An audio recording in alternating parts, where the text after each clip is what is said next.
MTN.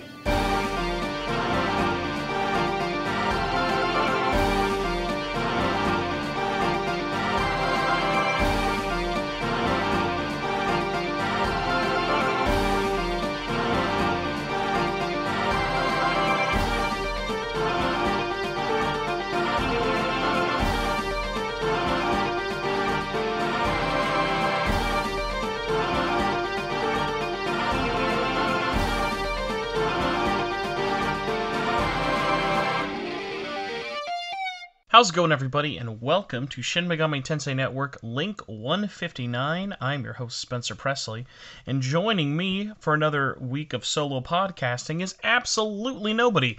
Yeah, so this week kind of is weird and got ahead of me. There's actually quite a lot of news, some about Royal, some about Scramble, and a large amount of my week I thought would be writing the Tokyo Mirage Sessions review, which is coming.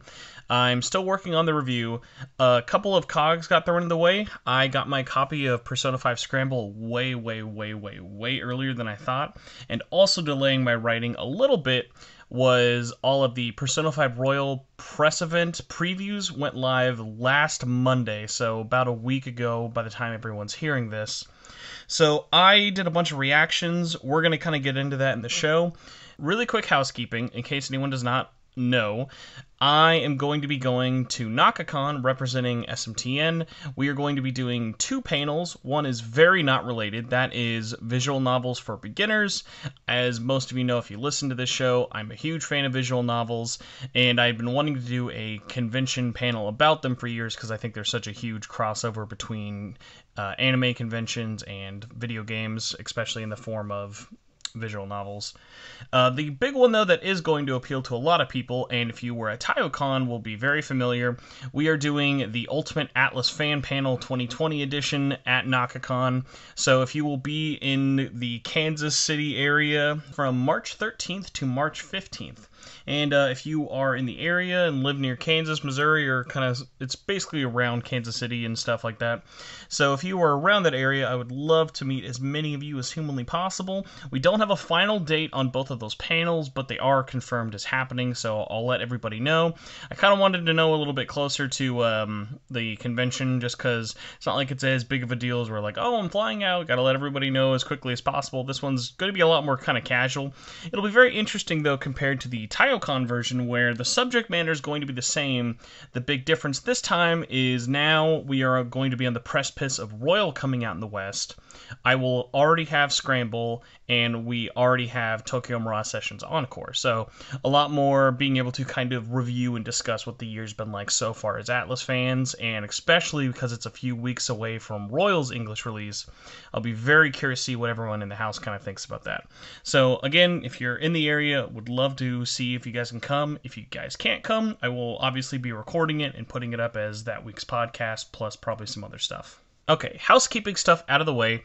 I wanted to start talking about some news, and if you guys are curious how the show's basically going to go, a little bit of news, a little bit of Persona 5 Scramble talk, and basically going to do questions and wrap up the show, mainly because I'm recording late. I still want to get this up on Sunday, at least hopefully Sunday by my time in terms of Central. So if the show is a little bit shorter like it was last week, apologies. There will be longer episodes returning. It's just when I'm by myself, and especially when it's late at night, I'm trying to mainly get these out and make sure you guys get updated if that is the kind of podcast you like to listen to. So our first news story is Persona 5 Royal's press event. Basically, all the previews went up on Monday. Normally, this would be great news. Unfortunately, I ended up making a huge rant video about this. That's not really a rant video, but all of the preview event coverage went up, and there was a kind of disturbing trend that I'd noticed when I was listening and reading everyone's previews. This whole preview event, to me, just kind of read like a huge waste of time, and I have two videos to recommend to you that'll be in the show notes. One is a official Atlas video for Royal. It's kind of like about 4 to 5 minutes of Kasumi and Morgana's voice actor doing an overview of, hey, here's Persona 5 Royal, and selling it to you like they did at the PR event.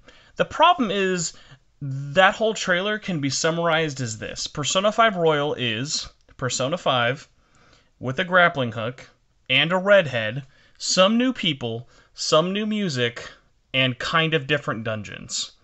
And the problem with that is it's making a new $60 purchase in a really busy month of the year, especially for video games, as we've discussed in previous weeks.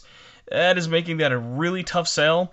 The other video I'm going to recommend that is me going way, way, way more into it, and hopefully you guys can check out, is I did a review of the P5R previews. So if you guys could check that out, that's me a lot more kind of getting in there. I don't really want to double down on it, especially because it is way more opinion pieced, and I would still like to know what you guys think. Okay, so one of the two biggest takeaways from the preview event outside of actually talking about P5R, first was the Switch port begging, and for lack of a better word, a interview had been conducted with one of the PR people at Atlas West, in which they were brought up, is a Switch version of Persona 5 still possible, or like should fans like give up hope, or what's the situation with it?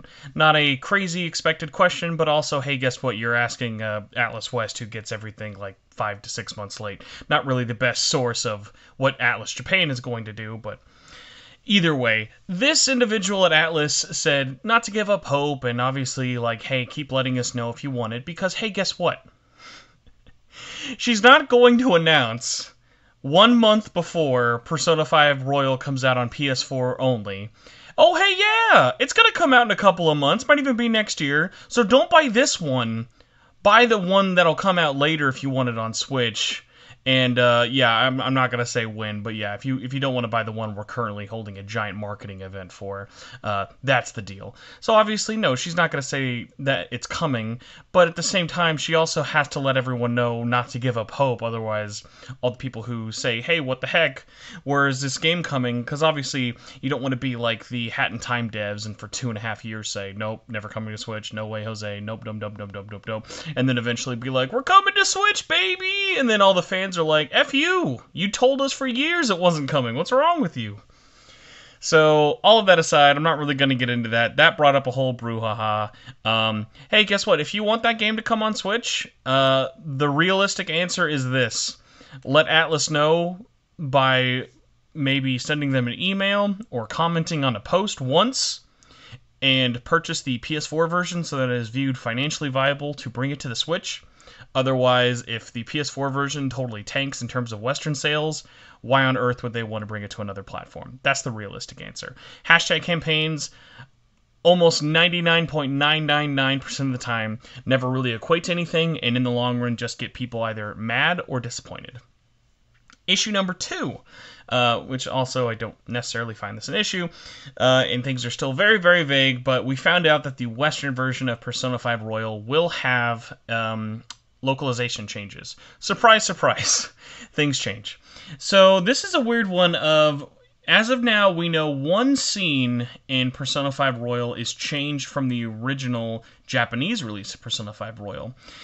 Basically, in this specific reference, it stars 2 homosexual men coming onto Ryuji, and basically the dialogue is changed in terms of text, but that's about it. Really, we don't really know the exact example of it. We don't know how many other scenes. We don't really know what the deal is. People are blowing this up into a much bigger thing of, oh my god, this is our game getting censored. To me, I kind of view this more as, hey, the game is getting localized. People in Atlas West clearly wanted to change it, or the reception of it in the original vanilla, even though I never heard anything personally. After like 3 years, this apparently was a big enough deal for them that they wanted to change it. People are kind of picking their sides of the battle. Guess what? It's not really a battle. The people who are complaining this is censorship isn't really going to affect it.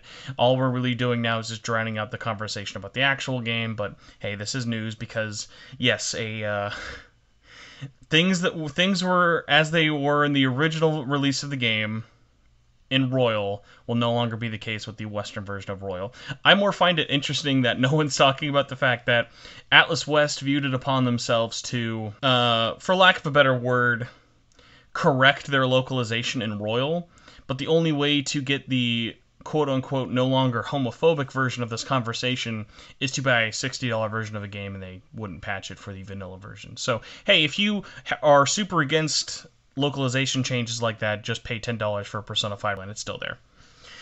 Moving on to our next piece of news, getting away from the press event, and a little bit happier of news. Let's see here. Here, you know what? This is a little bit of happier news. Recently in Japan, the Persona 5 favorite songs polls had its results put out. So I thought I'd read off the results here for anyone who is curious. Basically, from January 31st to February 9th of this year, Atlas Japan held a survey about what, out of the Persona 5 soundtrack, out of all 110 songs, what are the top 5 favorite songs. Oh, I'm sorry. We actually have... Oh my god, did they rank all of them? No, we're not doing that. I will do this for fun. We'll do the top 10, and then I'll tell you what song got the last. Because, yeah, we're not going to be here for 110 songs. Number 10 is actually 2. We have 2 songs. Tied at number 10 is Beneath the Mask and Price. Number 9 is Willpower. Number 8 is Beneath the Mask, the Not Rain version, which I guess means... I think Rain is when it is lyrics, so Beneath the Mask instrumental is number 8. Number 7 is Blooming Villain. Number 6 is Wake Up, Get Out There. Number 5 is With the Stars and Us. Number 4, The Whims of Fate. Number 3, Last Surprise. And number 2, this is my big-ass surprise.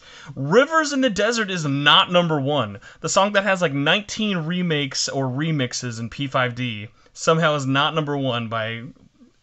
an amazing turn of events.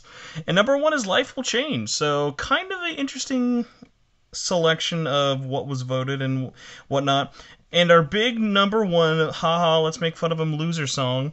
Number 110, which is in actuality actually tied with a whole bunch of others for 68th place, because I'm guessing they got like no vote, but we're just going to scroll to the bottom of the list, is Confrontation. So get better, Confrontation. I believe in you. Our next piece of news, talking about music. This one's a bit of an odd one, because I remember when I heard this, I was a little taken aback, just because I already own this.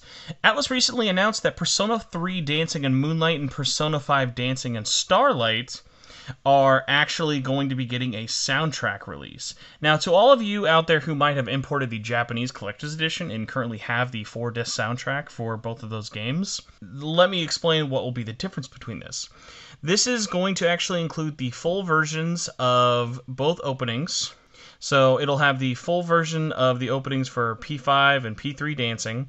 It's still going to be on 2 CDs, but this time it will include the DLC songs that were not originally on the disc, because at time of release, the CDs with the Collector's Edition did not have any of the DLC songs because they had not yet been released, even though they were done, but hey. So if you would like to have a couple extra songs for a really, really awesome arrangement of songs and everything else like that. I know Persona 3 and 5 Dancing get a lot of crap because they were split up basically for money reasons, and it turned off a lot of people from buying them. But at the end of the day, they've been super, super, super discounted. I cannot recommend them enough. And yeah, so our last little bit of news is actually going to be tied into Persona 5 Scramble being officially out. Came out in Japan on February 20th, 2020. Obviously, if you guys don't know, it is out on PlayStation 4 and Nintendo Switch. So Famitsu actually had a cool little interview for their launch coverage, and I thought I'd go over some of the highlights as presented by Persona Central. So shout out to Reggie and all of them who make that site happen every week. So this specific interview from Famitsu is with the producer and director Daisuke Kanata, and also Mumon Usuda, who is also the director at Atlus, along with Kazutoshi Sekaguchi from Koei Tecmo Games, and also Nobumichi Kumabe, who is also a director at Koei Tecmo. So first off, we have talking about the story. They said in the early stages of the game, Kanata says that one of the concepts for the game was that the Persona users from Persona 5 would be going back in time and fighting during warring stage periods. Sekiguchi laughs about this, saying that this is the idea that made them actually change the gameplay system into more of an RPG, as opposed to it originally was going to be more of a classic Musou title, which obviously would make a lot more sense, not going to have big cities and stuff like that. So originally, P5S was going to be way, way, way more like a classic Musou game, whereas now it is an action RPG. Moving on, another topic, they said the kings, who, if you guys don't know, are basically like the palace rulers, and also palaces in P5S are called jails. For the jail areas were designed to be a little bit different from the antagonists of the original Persona 5 palaces. In P5, they were designed to be pictorial villains and had very little room for sympathy over who ruled the palaces. In P5S, however, the king of the jails have their own circumstances, both good and bad, showing different sides that they can convey. The protagonists, who have also grown over the length of P5, will have the motivation to show the path that those are at a loss, and this is one of the main themes of the game, because it's not just like, hey, you're wrong, we need to take you down. It is, hey, we need to fix you. You have a flawed character aspect, which is definitely true from what I've seen in the game so far. So going and talking about the two new characters in P5S. While the developers are working on P5S, Koei Tecmo were able to suggest profiles for Sophia and Zenkichi. Sophia's initial pitch was basically, quote, a girl, unquote, who holds the key to the story. Her overall design is solidified in the early stages, while Kanata worked out on the story what would depict Sophia the best in terms of her growth, with her mission being a good friend and how she would work as a phantom thief. On the other hand, it was a struggle solidifying Zenkichi's character, so obviously they thought it would be interesting to add him into the game sort of as an adult, but not only that, as filling in that mother figure role, but obviously, since he is male, more of the father figure role at the same time as well. The idea of an adult Persona user was established pretty early on, actually, suggested by Sekiguchi, who says that that is what they'd actually really wanted. However, there was a lot of discussions about what kind of an adult would be an interesting member for the Phantom Thieves, and what would fit just right with the cast. They were worried about how to incorporate the fundamental theme of the Persona series, which is growth, into a already grown-up adult. As a father and a police officer, part of him is trapped in his thoughts and in the past and his desires to escape them. They're specifically talking about Zenkichi here. Around these ideas, we will emerge of an adult Persona user, which is rare for the series, and obviously, if you guys not counting Trinity Souls, we've not seen this since Persona 1 and 2. So the developers want people to check it out for the game, because this is a very rare thing, if you guys don't know, for an adult Persona user. We've not seen this in a better part of a decade. So going over some of the new outfits, because if you guys don't know, the Phantom Thieves all have new summer outfits. The new daily outfits for the Phantom Thieves, such as the casual wear and swimsuits, were actually drafted by the Omega Force side, that's the developer at Koei Tecmo, and they were supervised by the Persona team at P Studio. Usuda says that Makoto and Haru are college students now, so they're a little bit more mature, and Anne is a bit more open in the summertime. Futaba chose a long hoodie that can withstand both cold and hot weathers, since she likes to relax while traveling. Sekiguchi also says that making these kind of design changes was really new for Omega Force. Usually their characters on the practicality side of the appearances are mainly looking like they're about to fight. So obviously if you've seen anyone who's in a Dynasty Warriors or Samurai Warriors game, they have lots of heavy armor and not really much for casual outfits. So it was a really fun process for the team in terms of designing individuals. And finally, talking about the UI, because obviously one of the most unique aspects of Persona 5's aesthetic is its menus and UI design. Usuda says that they worked together with Masayoshi Suda, who was actually in charge of the UI for the whole Persona series and worked on Persona 5. They spent a lot of time integrating that with the engine that Omega Force uses for P5S to express a cool and easy-to-use UI for the players. They also wanted to note that they particularly liked Sophia's shop screen, which is not actually in the demo, but I can say Sophia's shop is probably one of the cooler menus in the game outside of general menu select, like items, equipping, and Persona, stuff like that. Alright, so before we get into listener questions and I wrap up the show, I did want to give a little bit of a quick early on impression. So I got my copy of Persona 5 Scramble on Saturday, and I've put in a little under 12 hours with the PlayStation 4 version of the game. So far, my already exceeded expectations from the demo released last week have actually been surpassed even more so. Like, while the demo was a really good show of what the gameplay can kind of be like, there were so many aspects hidden from the game that I really wasn't expecting. The way they've incorporated social life, the way that the teamwork with the Phantom Thieves, and that like camaraderie, since they've already had the adventure of the vanilla Persona 5, and like you can tell they've been a team, and how that all works together, it really like stands like like right in the center of like when you're playing the game. They never feel like, oh, okay, they're still kind of getting to know each other, or like some time has been apart. Like they don't really skip a beat. They still feel like the Phantom Thieves you know and love.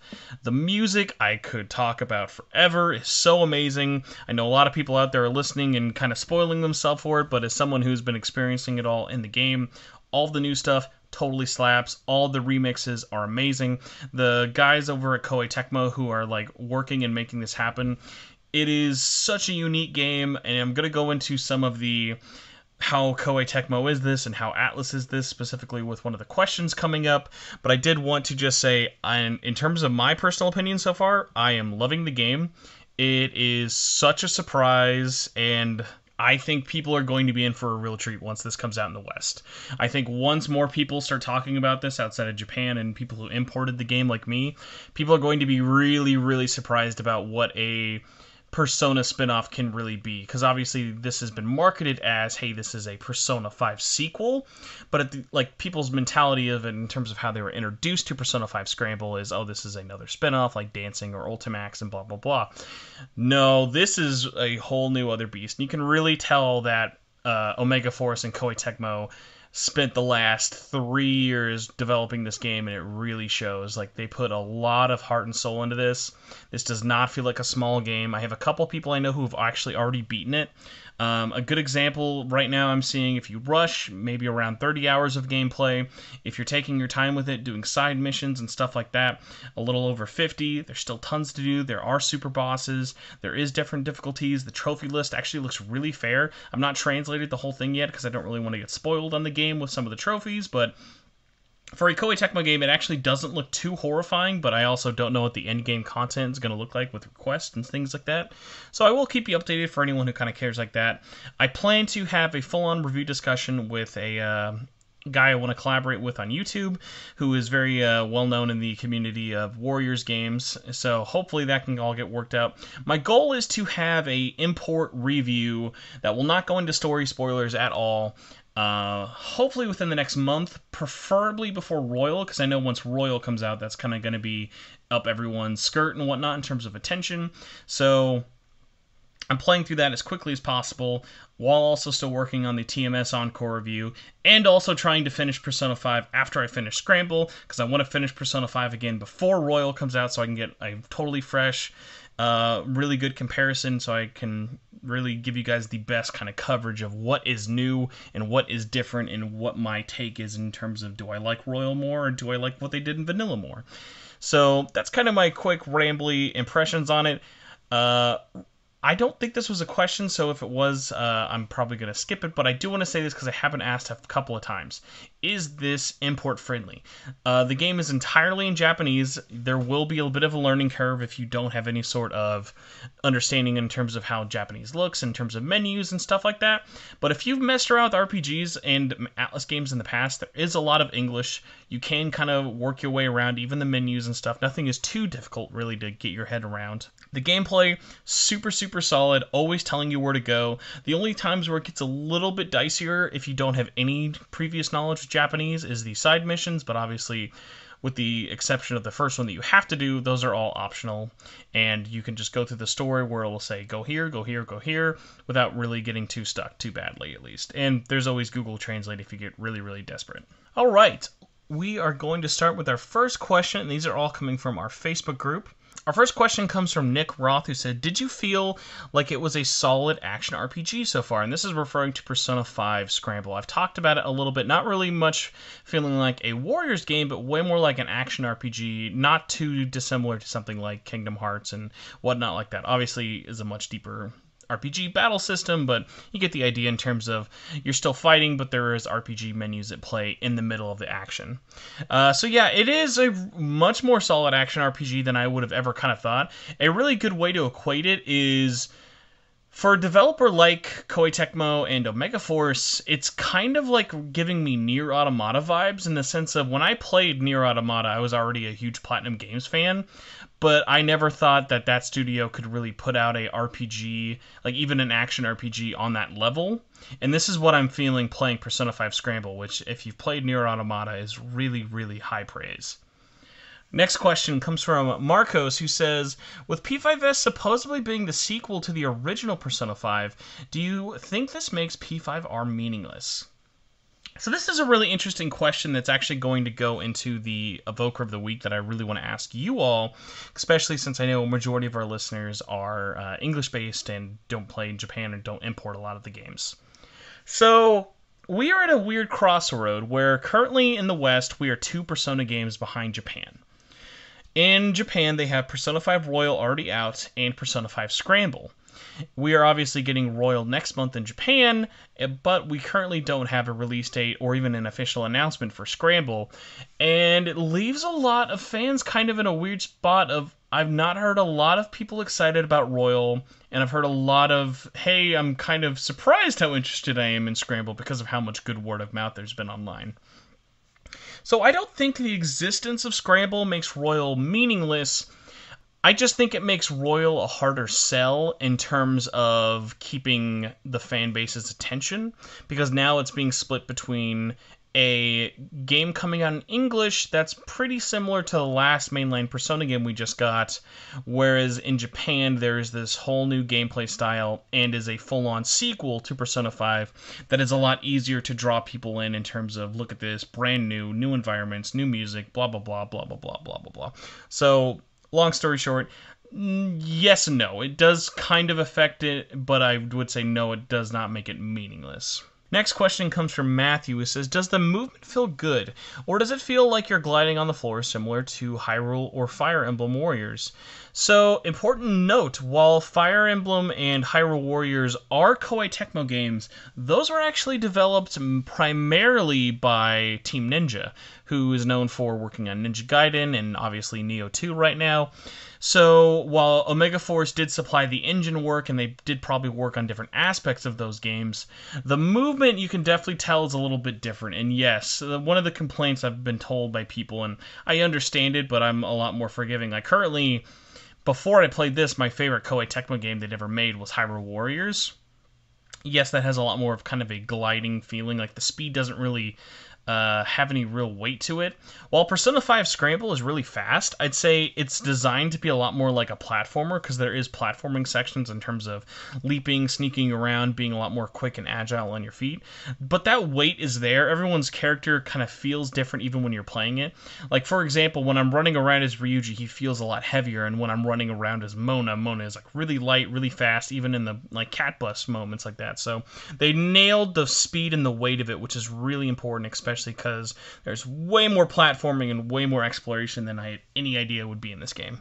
Next question comes from Robert Vespa Weber, who says, do you think this is the best decision in terms of a sequel and not just LOL Persona 5 Arena, please, despite people constantly asking for it? So, as one of those people who's constantly wishing for a Persona Arena follow-up, I find that a really interesting one, because while everyone would love a follow-up to Persona Arena and Ultimax, especially God knows with how much we played in this group, people loved Persona Arena for the gameplay, and while the story and characters were interesting, I think the story's presentation and overall speed and consistency is probably one of the weakest spin-offs in terms of how it actually told a story. So I think if a full-on sequel like Scramble, like if you took the story of traveling around and made that into a fighting game, I think it would be a worse told story than the way Persona 5 Scramble handles it. Without kind of getting into too much spoilers or impressions about how the game talks to the player in the midst of a story, I'll say this, even if you play the demo, you do get a kind of good sense of it. During the story segments of Persona 5 Scramble, you are basically playing the story segments and the social life aspects of Persona 5. It's very, very well translated. It feels like a real sequel. The only times where it feels different is when you're in the metaverse and when you're going through people's jails and stuff like that. So hopefully that makes people a lot more less nervous, at least, when it comes to P5S being the full-on sequel to Persona 5 as opposed to a different kind of gameplay. And our final question comes from Justin Henry, who says, is it still worth playing even if you're not really a fan of Muso games? So this is a really important one, because I think the Muso and Warrior type games that Koei Tecmo is known for developing get a really bad rap of being button mashers. They're the same, you're killing the same people, fighting hundreds of people on a flat map, really boring, blah blah blah. Persona 5 Scramble does not have that worry at all, and thankfully, obviously, that demo exists for people who want to kind of check it out and get a good grasp of it. While Persona 5 Scramble does have large open areas that have dozens and dozens of enemies, the primary gameplay loop is you're going through these jails, which are basically dungeons, for lack of a better word.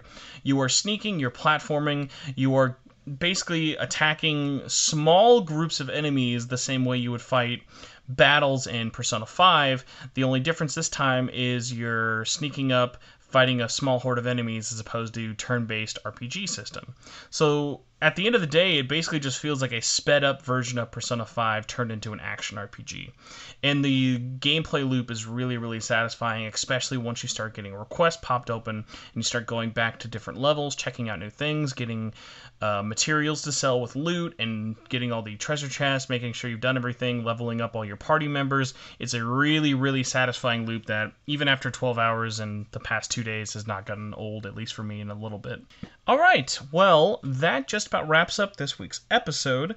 To do final little bits of goodbye housekeeping, I would like to say quick little shout out to a couple of things. Number one is friend of the show, LaRue, just put up a video I will link in the description, as well as the show notes of the podcast will be his video all about the history, as we know so far, of Project ReFantasy, which, if you guys don't know, the Persona 5 development team is working on a totally brand new project, an original IP. Really interesting, compiles a lot of the useful information out there in terms of where we stand with the game and kinds of where we're going to be getting the game next. The other video I would like to promote actually is either about to happen or is shortly going up in terms of tomorrow.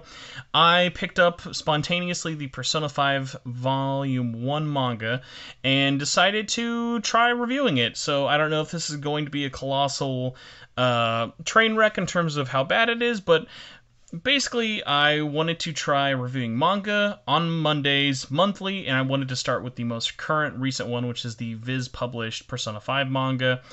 Don't let the really, really bad cover, in my opinion, turn you off from it. It is actually a pretty solid manga. I'm going to give a review of Volume 1 as a sort of vlog-style video, put it up on my channel, and basically, depending on what the feedback is there, hopefully every month come back with a different manga or stuff like that. Currently, right now, I have different choices like Persona 5, Persona 4, Persona 3, Persona Q in the 3 side or 4 side, as well as Devil Survivor, so a lot of stuff to really go at in terms of what's to cover, and that's not even getting into fan translations. So I would like to at least start with the ones where people can buy and hopefully still support and show, hey, there's tons of awesome SMT and Persona manga out there, and we need more, especially the Ultimax manga, which has fantastic art, and my god, I would be so happy if we could actually get that translated, but who frickin' knows?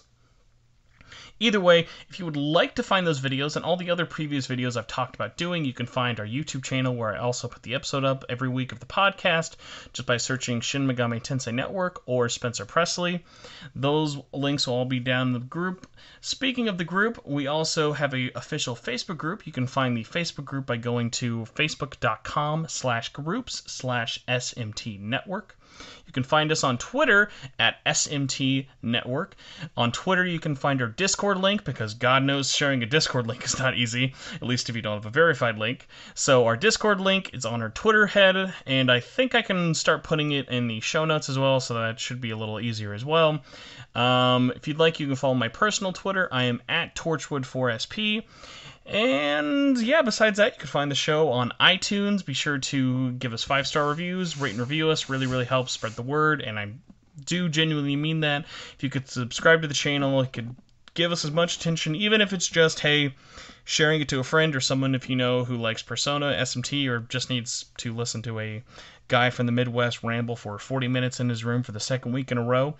Either way, if you guys listen to this whole episode, thank you so much for listening to me talking to myself. But guess what? I wasn't really talking to myself. I was talking to you, and I appreciate you giving me your attention and your time.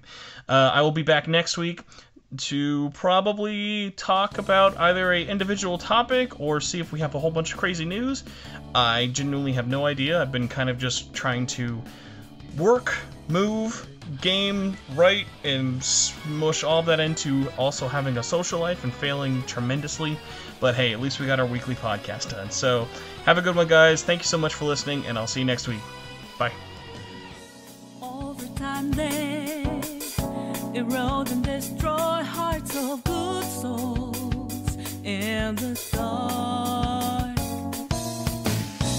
filled with dismay, laid along and fake too much, all the way through till the crumble.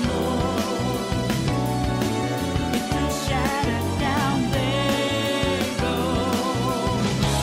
Don't let 'em do it like that. You must know that our own things that make you weak. So make up from no sleep. Don't refuse to be free. Let go.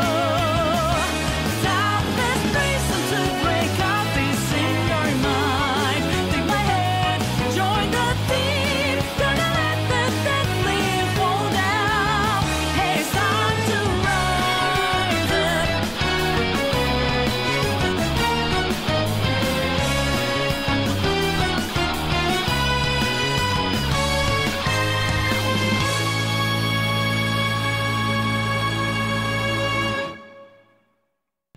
Sakaguchi...